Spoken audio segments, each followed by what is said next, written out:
Hi guys, I'm Sam from the CoreFit Chiro, and I'm just going to take you through the DNS Low Quadruped position, which is a great way to help improve your thoracic extension without extending your lower back and going into an anterior pelvic tilt. So if you come down onto your knees and forearms, okay, so we want the knees wider than the hips, and we want the feet to be towards each other. We want ankles to be neutral, and we want the elbows in line with the ears, and we want the forearms to be in a sort of diamond position.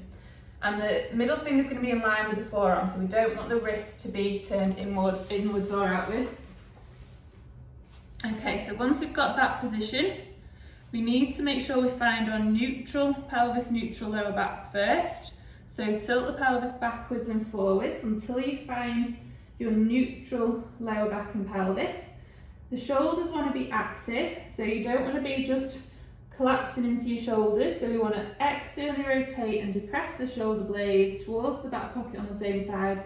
Push the floor away with the forearm. So imagine that you're trying to lengthen the distance between your elbow and your shoulder. And then what we want is to try and improve that thoracic extension. So we don't want to be rounded through the upper back. So we're going to try and pull the upper back down towards the floor without just dropping into lumbar extension and an anterior pelvic tilt. So if you find that when that happens, when you take your upper back into extension, you do that, I want you then to just try and fix the upper back where it is, and then just tilt the pelvis slightly, and that will get you into a neutral pelvis, neutral lower back. And we're just going to try and hold this position, just really focusing on that thoracic extension and focusing on maintaining that neutral pelvis, neutral lower back. And you should feel that mobilization through the upper back. Breathe 360 degrees, and then on the exhalation, you're going to try and bring that upper back down into extension even more.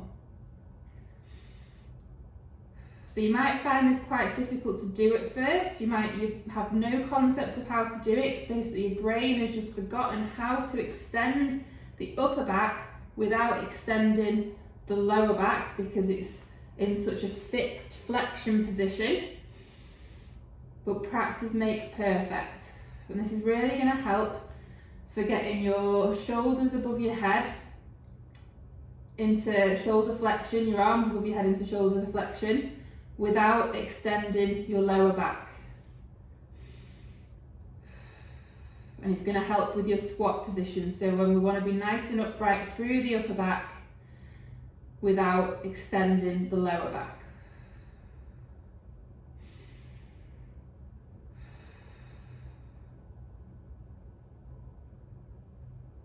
Okay, so you want to aim to do this daily for about 5 minutes each day, focusing on maintaining that 360-degree breath, maintaining that thoracic extension and trying to improve that thoracic extension throughout the whole of the position, whilst maintaining a neutral pelvis and neutral lower back.